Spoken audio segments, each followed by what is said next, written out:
मैं Vinod Kothari, lecturer government polytechnic college Udaipur.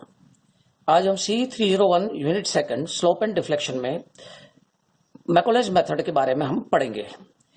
जैसा कि मैंने पहले बताया है कि स्लोप एंड डिफ्लेक्शन को ज्ञात करने के मेथड्स हैं, जिसमें पहला मेथड हमने डिस्कस कर लिया है, डबल इंटीग्रेशन मेथड।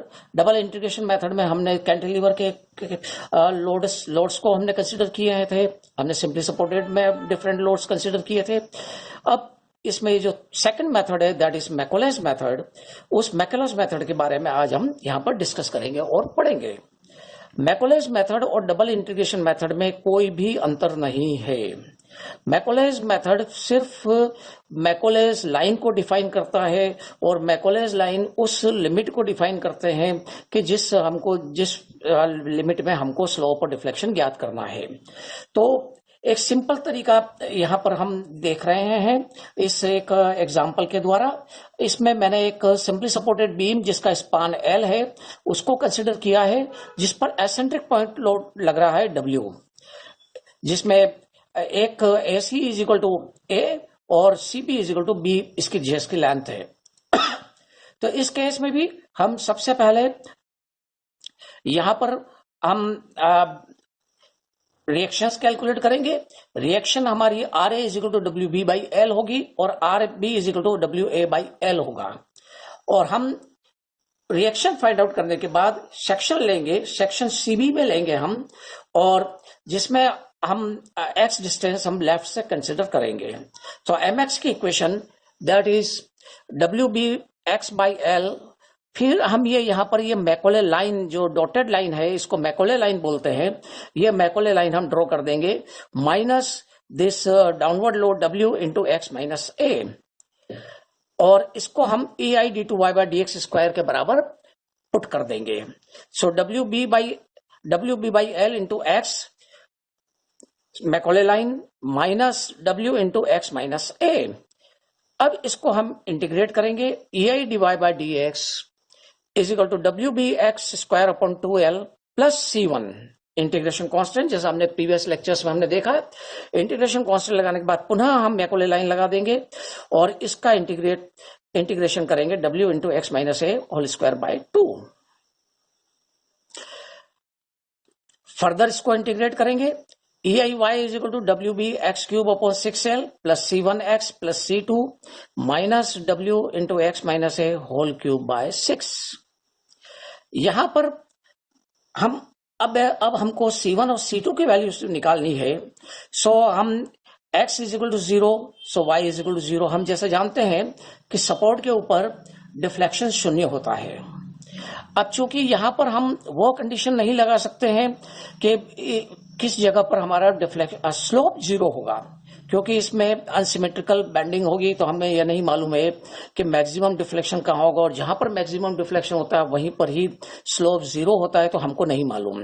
तो उस केस में ये C1 और C2 की दोनों वैल्यूज हम एक ही कंडीशन लगाएंगे डिफ्लेक्शन के लिए कि एक बार x is equal to 0 put करेंगे तो हमको डिफ्लेक्शन 0 कर देंगे। दूसरी बार x is equal to L put करने पर भी हमको डिफ्लेक्शन 0, क्योंकि B सपोर्ट के ऊपर भी डिफ्लेक्शन 0 होगा। तो सबसे पहले हमने कंडीशन लगाई है कि x इज इक्वल टू 0 तो y इज इक्वल टू 0। तो substitute this values up to dotted line. Dotted line मतलब ये जो मैकोले लाइन है, इस तक ही हमको कंसिडर करना है, क्योंकि ये W लोड हमारा जो लिया है x इज इक्वल टू 0, ये इससे AC के लिए ही है। तो इसलिए हम यहाँ पर ये मैकोले लाइन तक ही हम कंसिडर करेंगे, यानी इतना ही हम कंसिडर करेंगे। सो 0 लेफ्ट हैंड साइड 0 हो गया, x यहाँ 0 हो गया, ये भी 0 हो गया, C2 तो C2 is equal to also 0। अब सेकेंड कंडीशन हम लगाएंगे when x is equal to L, तो y is equal to 0। Definitely support B पर डिफ्लेक्शन पुनः 0 होगा। सो अब हम यहाँ पर पूरी ही कंडीशन पे हम, चूंकि अभी हम मैकोले लाइन को हम यहाँ से इधर शिफ्ट कर गए हैं, तो ये वाला भी लोड भी हमारा उसमें कंसिडर करना होगा। तो यहाँ पर हमने जैसे कंसिडर किया है x is equal to L put करने पर WB L cube upon 6L plus C1L Macaulay line तो हम ड्रॉ कर ही देंगे, माइनस डब्ल्यू इंटू एक्स की जगह हम एल लिख देंगे, L minus A whole cube by 6। C1 L is equal to, अब W B L minus A इस तरफ हम ये ले जाएंगे, इसको left hand side right hand side इसको हम, तो W B L minus A whole cube by 6 इधर गया तो ये माइनस का प्लस हो गया और ये प्लस का माइनस हो गया, minus W B L cube upon 6L। C1 L is equal to, so W B cube by L minus A is nothing, L minus A is B, क्योंकि L minus A में से अगर मान लो L में से हम पूरे span में से ए घटाएंगे तो बी आ जाएगा, तो यहां पर एल माइनस ए की जगह हमने बी लिख दिया है, तो B cube W B cube by 6 minus W B L cube by 6L। So C1 और L इसमें यहां पर डिनोमिनेटर में चला जाएगा राइट हैंड साइड में, so W B cube upon 6L minus W B L cube upon 6L, W B upon 6L हम common ले लेंगे with minus sign, so L square minus B square हो जाएगा। तो ये C1 की value आ गई है minus W B upon 6L bracket में L square minus B square.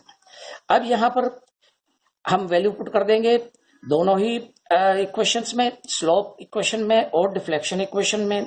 So slope EI dy by dx is equal to W B x square upon 2L minus W B 6L bracket में L minus B L square minus B square, हम C1 की value रख देंगे, फिर Macaulay line draw कर देंगे और minus W x minus A whole square upon 2। अब नाउ हमें स्लोप निकालना है ए बिंदु पर, तो हम put x is equal to 0 in this equation, लेकिन अप टू डॉटेड लाइन ही, क्योंकि यहां पर हमारा मैकोले लाइन AC के लिए यह है। तो उस केस में x is equal to 0 put करने पर EI I है, जैसा मैंने पहला बताया आपको कि डिवाइड बाय dx, हम स्लोप को डिवाइड बाय dx से डिनोट कर सकते हैं, I से डिनोट करते हैं, तो I a का सफिक्स a का मतलब a पर slope. So x is equal to 0 put किया, ये 0 हो गया और ये minus W B upon 6L L square minus B square हो गया। और ये जो EI है वह EI को हम राइट हैंड साइड में डिनोमिनेटर में ले जाएंगे, तो slope at A is equal to W B bracket में L square minus B square upon 6CIL। और इसी तरीके से यदि हम स्लोप एट बी हम कैलकुलेट करेंगे तो स्लोप एट बी आएगा W A L square minus A square, क्योंकि बी की जगह हम एल पुटअप कर देंगे, बाकी और कोई भी मैग्नीट्यूड में चेंज नहीं होगा। मैंने यहां पर पुनः वापस आपको यह सॉल्व करने के लिए पूरा मेथड काम में नहीं लिया, मैंने डायरेक्टली अपन इसको हम लिख सकते हैं। एग्जामिनेशन में भी यदि इस तरह का डेरिवेशन पूछा जाता है तो आप डायरेक्टली लिख सकते हैं। तो यहाँ पर पुनः इसको, क्योंकि हमको टाइम सेव करना भी होता है, एग्जामिनेशन में हमारे लिए टाइम भी इंपॉर्टेंट होता है, तो टाइम सेव करने के लिए हम इसको सिमिलरली करके हम इसमें स्लोप एट बी में यहाँ पर बी की जगह हम ए लिख देंगे और यहाँ पर भी ये बी की जगह हमने ए लिख दिया है, बाकी एल रिमेन्स अनचेंज। तो यह फॉर्मूला हमारा स्लोप एट बी के लिए है और ये स्लोप एट ए के लिए। तो इस प्रकार से ये इतना स्लोप हमारा ए पर होगा और इतना स्लोप हमारा बी पर होगा।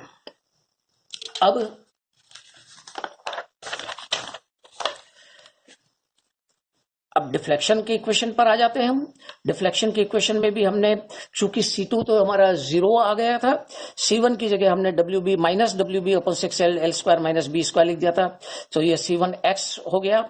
सो ये हमारी इक्वेशन हमारी डिफ्लेक्शन इक्वेशन हो गई।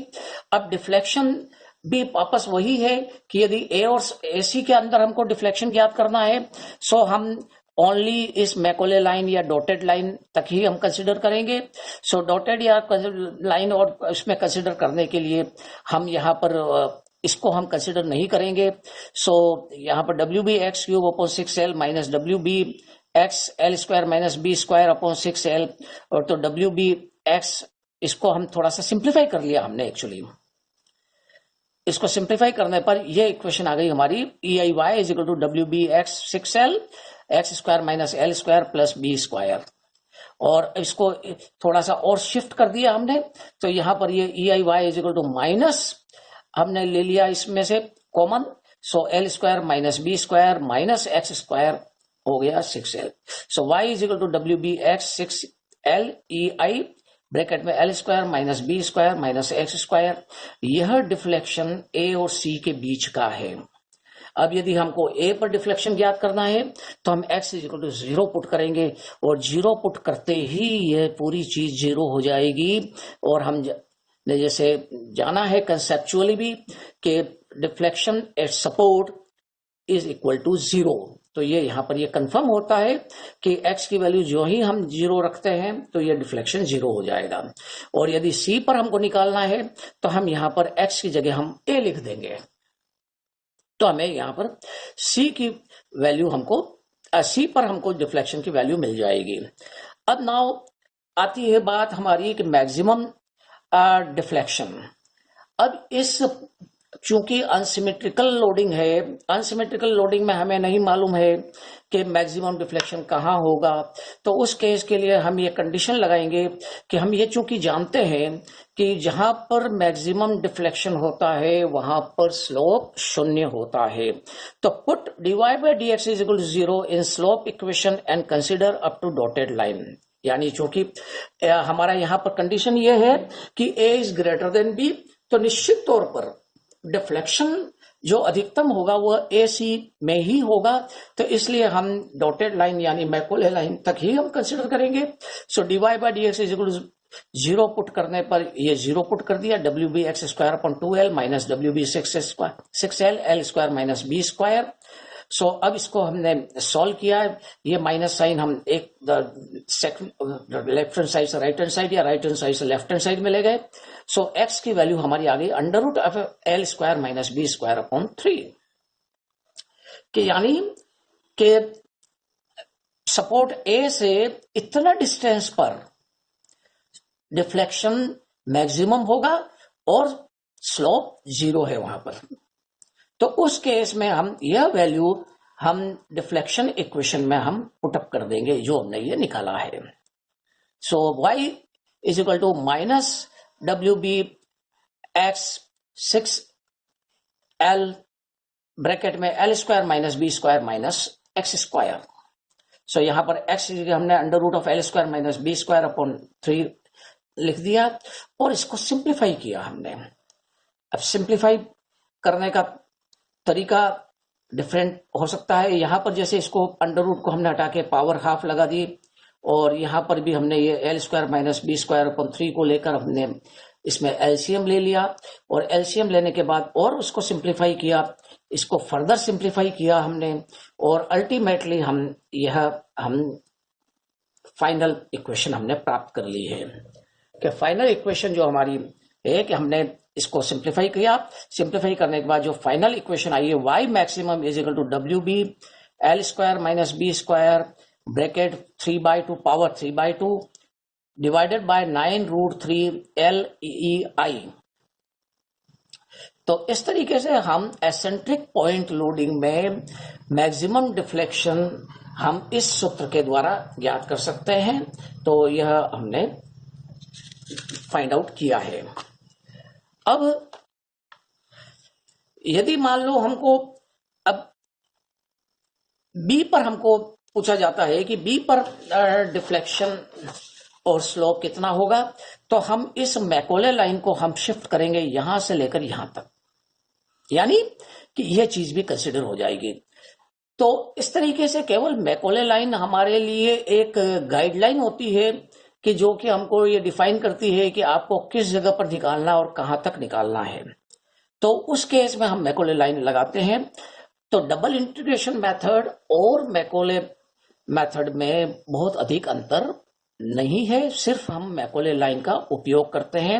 अदरवाइज जो हमारा कंसेप्ट डबल इंटीग्रेशन मेथड से हमको स्लोप और डिफ्लेक्शन निकालने का, वही कंसेप्ट हम मैकोले मेथड में भी हम काम में लेते हैं। तो मैं इसमें सारी प्रॉब्लम्स को वापस रिपीट नहीं कर रहा हूं, क्योंकि प्रॉब्लम्स में आपको सिर्फ ये करना है कि जो फर्स्ट आपका जो भी होती है वैल्यू mx की जो इक्वेशन बनती है उसमें फर्स्ट पार्ट जो होता है वो लेफ्ट से आप बना रहे हैं, तो फर्स्ट आप लेने के बाद फिर उसके बाद मैकोले लाइन लगा दीजिए, फिर दूसरा आप लोड का जो मोमेंट लिया है वो लिख दीजिए। तो इस तरीके से ये हो जाएगा। परंतु जैसे यूडीएल अगर है, UDL over the whole span, उसमें आपके मैकोले लाइन का कोई औचित्य नहीं रहता है। क्योंकि यूडीएल जो होगा वो यहीं से स्टार्ट होगा, तो आप चाहे यहां पर निकाले, चाहे यहां निकाले, चाहे यहां निकाले, विल बी सेम। तो इसलिए वहां पर मैकॉले लाइन आपके R A minus W into जो भी ये आपका यूडीएल दे रखा है उसके बाद ही लगेगी।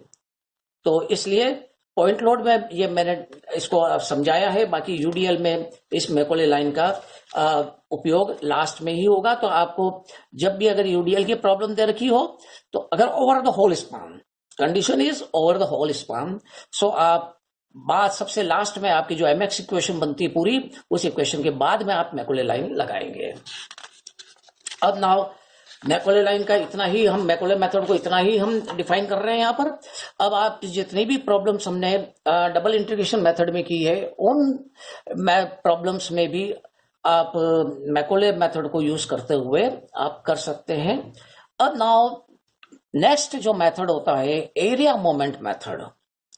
एरिया मोमेंट मेथड में हम जो स्लोप और डिफ्लेक्शन है वह हम एरिया मोमेंट मेथड से, मैक्सिमम स्लोप और मैक्सिमम डिफ्लेक्शन, सो इसको यहाँ पर कुछ थोड़ा समझाया हुआ है कि किस तरीके से हम करते हैं। कि चूंकि जब हम ये जानते हैं कि जब बीम बैंड होती है तो लोड लगता है, बैंड होती है तो ये इस तरीके से ये होती है, और चूंकि ये कर्व का होता है और ये कर्व एक किसी सर्कल का पार्ट होता है, तो इस कारण से, और ये अगर इस वाले कर्व में से हम एक छोटा सा पार्ट कंसीडर करते हैं डेल्टा एक्स लेंथ का, जो कि angle subtended at centre will be delta theta. So delta theta में इस केस में delta theta is equal to 1/r delta x हो जाता है, और 1/r is equal to m/ei, जो हम पहले अपन ये हमने ये क्वेश्चन देख रखी है। सो अब delta theta is equal to m/ei delta x, theta A to B. अब यहां से अगर मान लो हम ये कहें कि थीटा ए से बी तक कितना एंगल सबटेंड करता है, तो समेशन ऑफ ये डेल्टा थीटा हम छोटे हम ये सबको सम करें तो एम डी एक्स इंटीग्रेट कर देंगे हम ए से बी तक, और M D x is the area of bending moment between M and N. ये एम एंड एंड का हमारा एरिया है, और M D S is the total area of bending moment between A and B. So इस integration A B to A या A to B M D x is summation of area.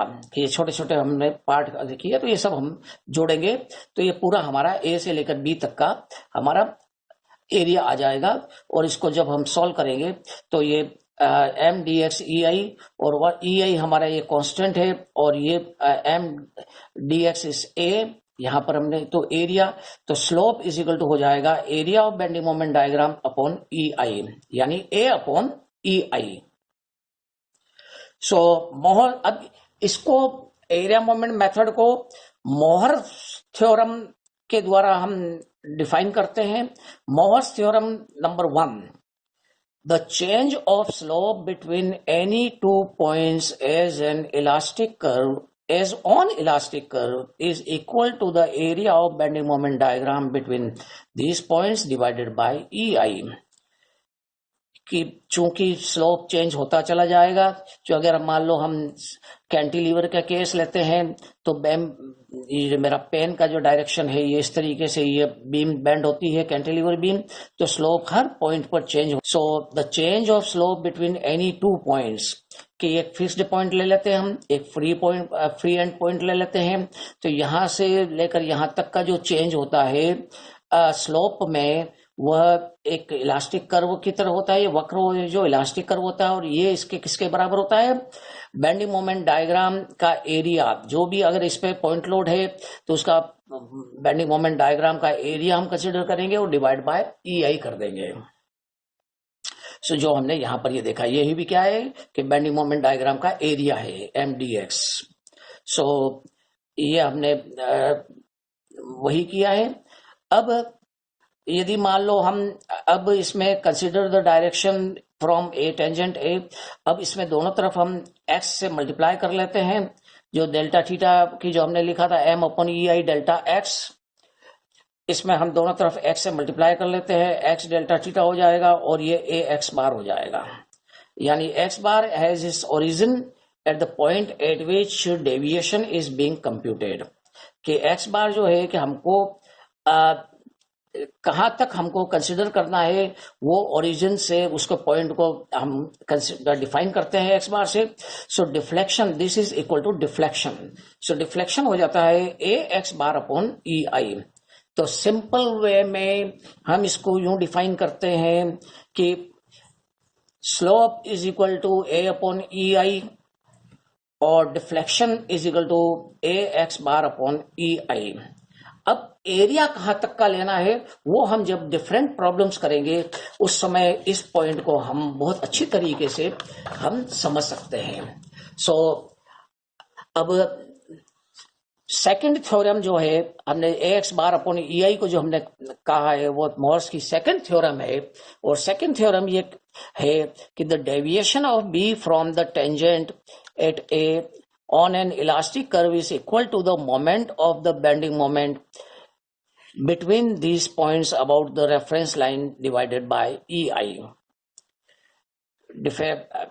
परिभाषा के अनुसार ये कि जो हम ए एक्स बार consider करते हैं, एक्स बार हम उस पॉइंट से लेते हैं कि 0 से लेकर मैक्सिमम तक का हम कंसिडर करते हैं, तो वो उसका एरिया और डिवाइडेड बाय ई आई.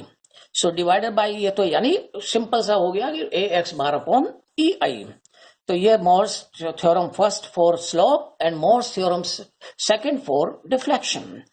अब हम नेक्स्ट लेक्चर में डिफरेंट प्रॉब्लम्स जो हैं, जो हमने डबल इंटीग्रेशन मेथड में की थी, उन्हीं प्रॉब्लम्स को एक बार जो थोड़ी इजी रहेंगी समझने के लिए, उन प्रॉब्लम्स को हम नेक्स्ट लेक्चर में कवर करेंगे.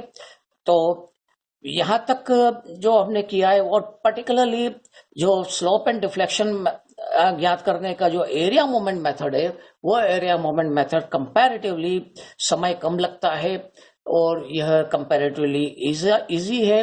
तो इसको हम नेक्स्ट लेक्चर में उसको डिस्कस करेंगे. Thank you very much.